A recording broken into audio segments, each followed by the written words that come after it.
ಇವತ್ತು ನಂಜನಗೂಡು ಶ್ರೀಕಂಠೇಶ್ವರ ಪಂಚಮಹಾರಥೋತ್ಸವ.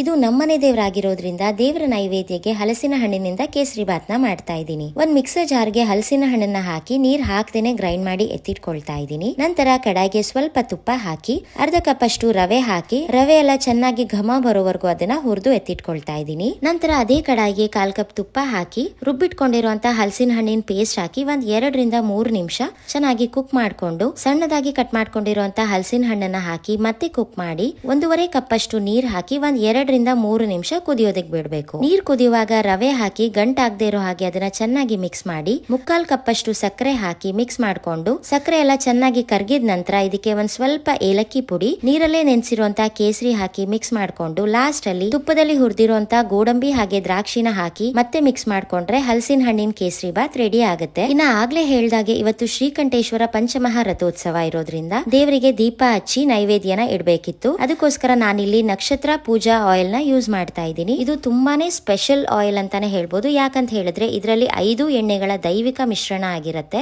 ಫ್ರೇಗ್ರೆನ್ಸ್ ಕೂಡ ತುಂಬಾನೇ ಚೆನ್ನಾಗಿದೆ. ದೀಪ ಹಚ್ಚಿದಾಗ ಒಂದು ಡಿವೈನ್ ಫೀಲ್ ನ ಕೊಡುತ್ತೆ. ಇನ್ನ ದೀಪ ಹಚ್ಚಿದಾಗ ಜಾಸ್ತಿ ಮಸಿ ಆಗೋದು ಆತರ ಏನೂ ಆಗೋದಿಲ್ಲ.